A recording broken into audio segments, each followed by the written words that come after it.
Doctor Darren Lugun को आगे बुलाते हैं। तो यीशु सहाय और मंदिर के सभी उपस्थित भाई बहनों को आज की आत्मिक एकता दिवस के अवसर पर सभी को शुभकामनाएं देते हैं।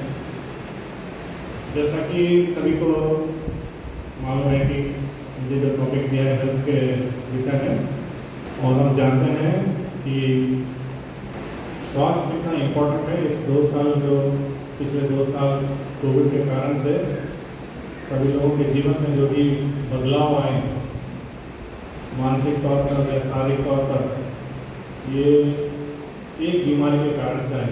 और समाज जो बदला, उसका नज़रिया जो बदला, एक बीमारी के कारण से बदला। तो समय की कमी के कारण से बहुत ही संक्षिप्त में ही बताऊंगा कि बीमारी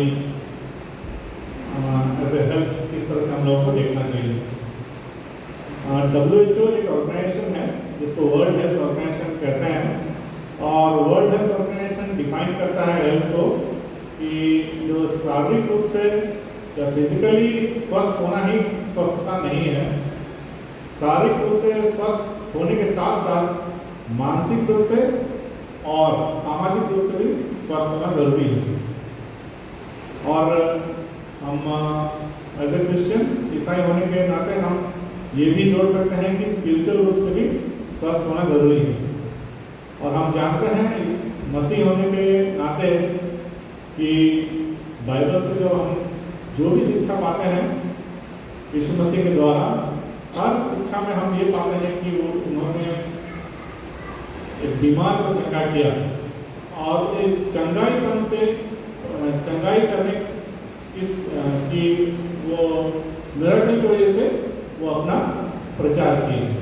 तो वैसे ही हम अगर हम स्वास्थ्य को देखें तो उसको हम 2 ब्रॉड तरह से डिवाइड कर सकते हैं। एक को हम कम्युनिकेबल डिजीज करके और दूसरा को लाइफस्टाइल डिजीज। कम्युनिकेबल डिजीज या कम्युनिकेबल बीमारी वह बीमारी है जो एक दूसरे के किसी भी रूप से संपर्क होने पे फैलता है। तो उन सबको हम लोग अवॉइड करने की कोशिश करेंगे। और तीसरा जो है कांटेक्ट।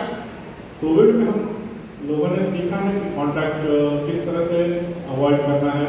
तो जो सोशल डिस्टेंसिंग हुआ, साफ सफाई, हाथ वगैरह का साफ सफाई रखना, और किसी भी व्यक्ति का यूज, बीमार व्यक्ति का यूज किया हुआ टॉवल, बर्तन या किसी भी तरह का, इसको कम से कम मतलब अवॉइड करना या उसको साफ करके इस्तेमाल करना, स्टेरलाइज करके इस्तेमाल करना।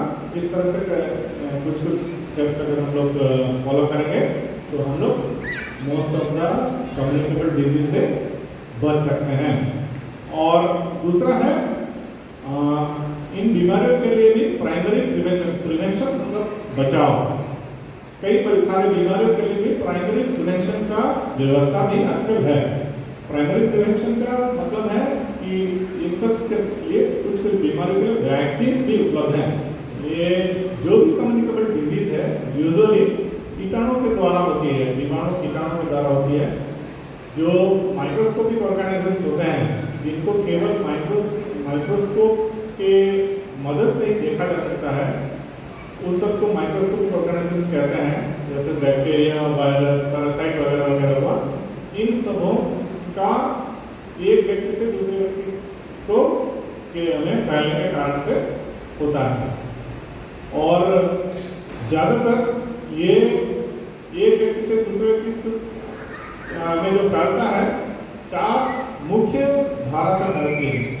एक है खाने से, दूसरा है हवा, तीसरा है पानी, और चौथा है कांटेक्ट। पीरियड के हिसाब से, उम्र के हिसाब से जो जिन बीमारियों के लिए उपलब्ध है वैक्सीनेट कराने का कोशिश करें।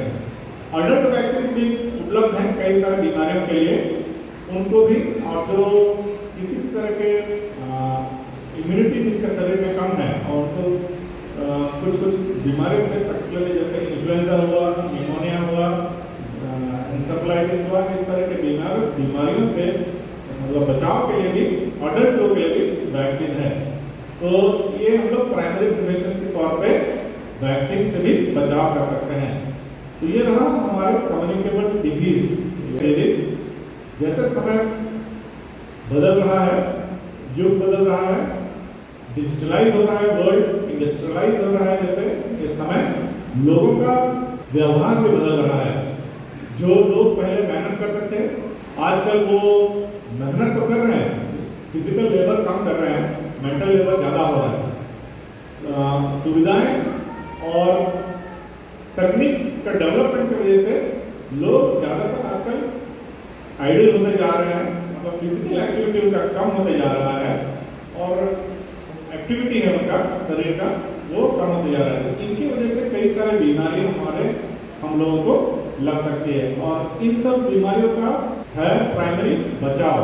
तो यूजुअली ये जो बीमारी है कॉमनली ब्लड प्रेशर, डायबिटीज मतलब बीपी, शुगर, ओबेसिटी, ये 3 बीमारी और हार्ट डिजीज भी है, बट बीपी शुगर रहने से हार्ट डिजीज।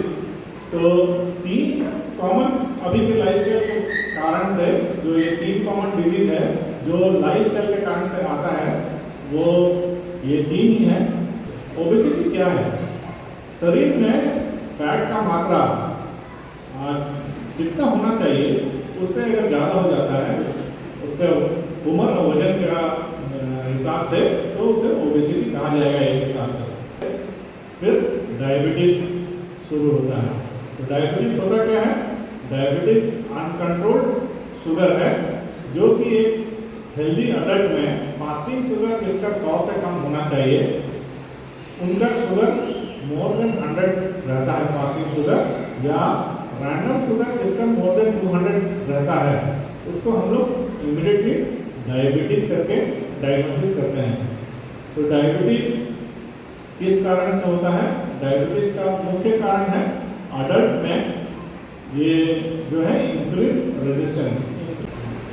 ये चूंकि लाइफस्टाइल चेंज होने के कारण से ये यूजुअली आता है, जेनेटिक फैक्टर्स भी है, बट ये हम इस चीज़ को कंट्रोल कर सकते हैं, ये हमारे कंट्रोल में है। अगर हम अपने लाइफस्टाइल को चेंज करेंगे तो ये सब बीमारी, ये जो डायबिटीज है इसको कुछ हद तक नहीं, बहुत हद तक इसे कंट्रोल किया जा सकता है। विशेषकर इसमें कंट्रोल करने के लिए 3 चीज़ का हम लोगों को ध्यान रखना है। एक है फिजिकल एक्टिविटी। फिजिकल एक्टिविटी चूँकि हमारे आदतन अभी ऐसा हो गया है कि मैकेनाइजेशन होने के कारण से, दुनिया डिजिटलाइज होने के कारण से फिजिकल एक्टिविटी कम हो गया है। कम से कम आधे घंटे दिन में चलना है। किलोमीटर के हिसाब से अगर हिसाब करें तो 4 से 5 किलोमीटर दिन का एक समय में चलना है, या तो फुट स्टेप्स के हिसाब से हिसाब करेंगे तो 10,000 foot steps per day minimum चलना है। इसके साथ में हम लोग योगा, साइकिलिंग, एरोबिक्स, स्विमिंग, जिस भी तरह का हम लोगों को फिजिकल एक्टिविटी करके अपने बॉडी का जो मेटाबॉलिज्म, जो एनर्जी बैठा हुआ है, उसे ऊर्जा को इस्तेमाल करना है ताकि ग्लूकोज जो हमारे शरीर में है वो यूटिलाइज हो। तो इस तरह से हम लोग शुगर को कंट्रोल कर सकते हैं। दूसरा है खान पीन। खान पीन का विशेष ध्यान देना है। हम लोग जहाँ जैसे जो मर्जी जहाँ दिया जैसे वैसे आजकल खाने का आदत हो गया है, इसीलिए हम लोग इस चीज़ को ध्यान देना है कि खान पीन को हम लोग विशेष ध्यान दें। तीसरा है हाइपरटेंशन। हाइपरटेंशन ये भी एक लाइफस्टाइल की वजह से ही है, विशेषकर लाइफस्टाइल इस ये में स्ट्रेस, एंजाइटी, ये सब फैक्टर है। खान पीन के साथ में एक फैक्टर है जिसकी वजह से शरीर का ब्लड प्रेशर भी बढ़ता है। और रेगुलर चेकअप कराना है, बीपी, शुगर और ये जो भी एलाइड ब्लड इन्वेस्टिगेशन है इसके साथ में इसे करके अपना स्वास्थ्य का ध्यान रखना है। समय के कमी के कारण से इसे मैं अभी संक्षिप्त नहीं खत्म करता हूँ। आशा करता हूँ हर कोई स्वस्थ रहेगा, शारीरिक रूप से एज वेल एज आत्मिक रूप से। दोबारा सभी को आत्मिक एकता दिवस का बहुत बहुत शुभकामनाएं। Thank you. इस जरूरी स्वास्थ्य संबंधित सुझाव जो हमारे जिंदगी में काफी उपयोग होंगे, उन्हें बताने के लिए डॉक्टर नीरज नुगुल को बहुत धन्यवाद देते हैं। तो इनको पहले सुश्री आशीषन टोपनो एंड सुश्री पल्लवी टोपनो को बहुत बहुत धन्यवाद कि इन्होंने आज के इस मंच को बहुत सुचारू रूप से संचालित किया और सबों को उत्साहित किया। बीच बीच में बच्चों को, जितने भी स्पीकर थे उनको, जितने भी गाने गाने के लिए आए उनको भी उत्साहित किया। उसके लिए बहुत बहुत धन्यवाद देना चाहता हूँ।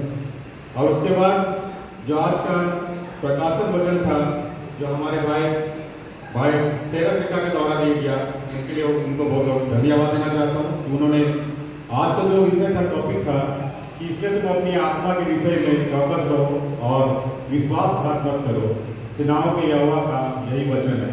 इस टॉपिक में उन्होंने बहुत अच्छी रीति से इस पर प्रकाश डाला और हमें समझाया कि हमें इस वचन के साथ अपनी ज़िंदगी को आगे बढ़ाना है। मैं दूसरे टॉपिक में जो श्रीमती सोनिया एक्का के द्वारा जो बतलाया गया कि माता पिता का संबंध बच्चों के साथ, जो आज के इस लाइफ स्टाइल जो हमारा है, आज के इस जीवन जो शैली है, उसमें किस तरह बच्चों के साथ हमारा बिहेव होना चाहिए, प्रकाश डालने की कोशिश की। उसके लिए उनको धन्यवाद देना चाहता हूँ।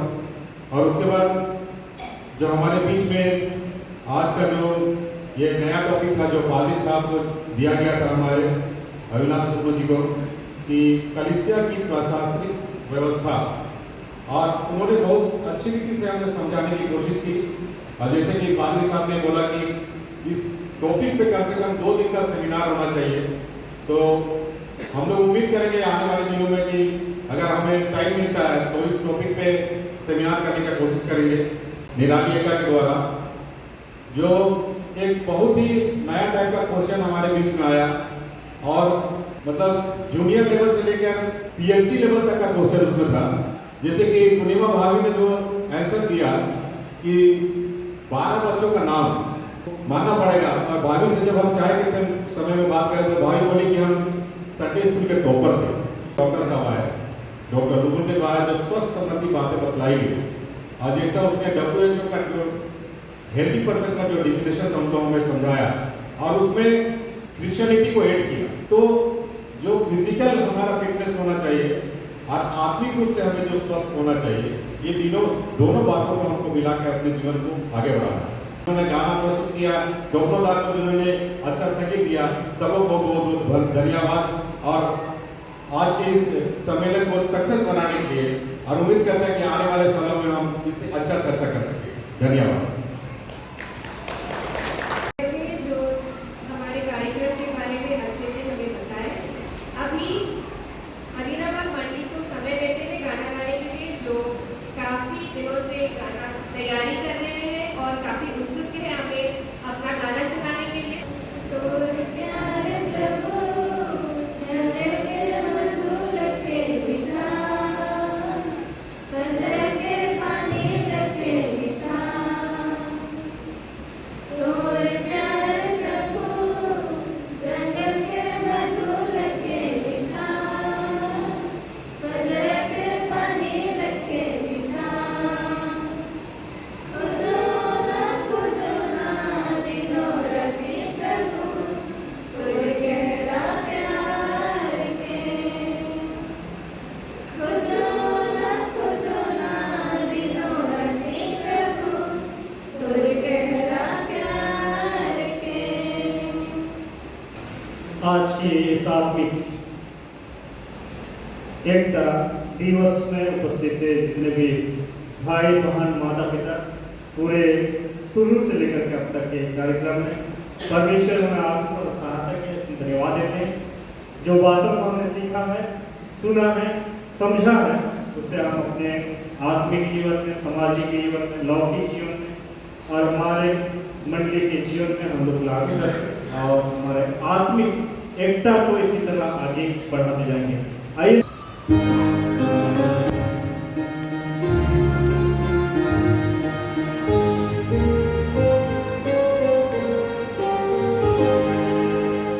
परम पिता की हम स्तुति गाएं, वही है जो बचाता है, पापों को करता क्षमा,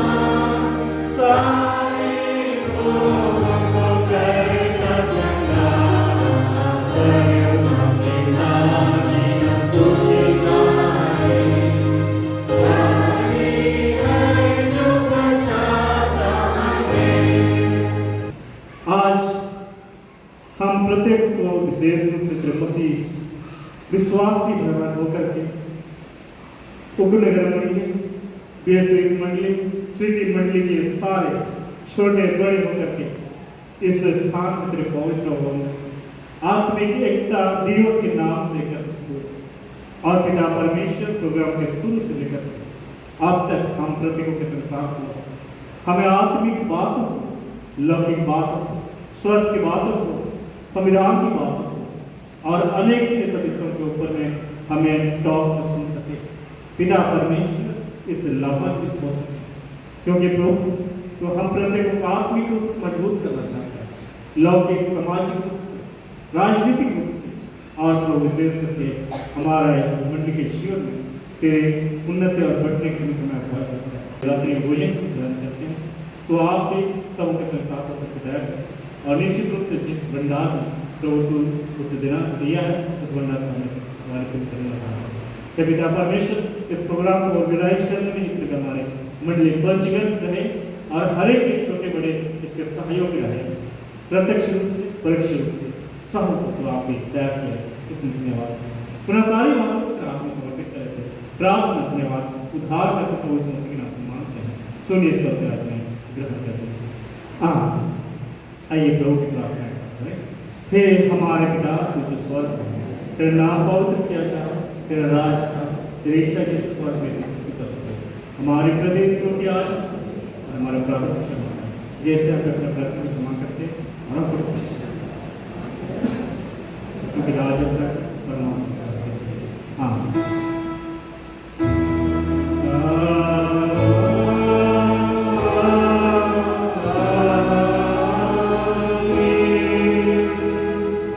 परमेश्वर का आशीष विश्वास से और मन से ग्रहण करें।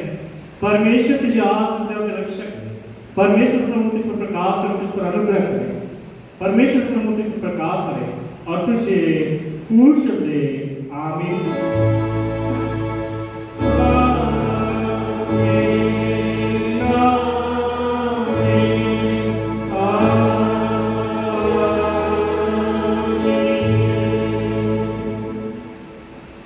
सबको यीशु सहाय और आत्मिक एकता दिवस के अवसर पर सबको बहुत बहुत बधाई और शुभकामनाएं। सभी माता पिता भाई बहनों को हमारी ओर से इष्ट सहाय और आत्मिक एकता दिवस की सभी को शुभकामनाएं। आज हम लोग अच्छी तरीके से आत्मिक एकता दिवस मना पाए और हमें मौका दिया गया ताकि हम एंकरिंग करने पाए, उसके लिए हम बहुत धन्यवाद देते हैं। हाँ तो दोस्तों हमारी ये दोनों बेटियाँ बहुत सुंदर एंकरिंग की थी आज। हरियाली एडवेंचर को लाइक शेयर और सब्सक्राइब ज़रूर करिएगा। प्रोग्राम हम ख़त्म कर चुके हैं, अभी बाहर में निकाल के सभी लोग खाना खाने के लिए लाइन में लगे हुए हैं।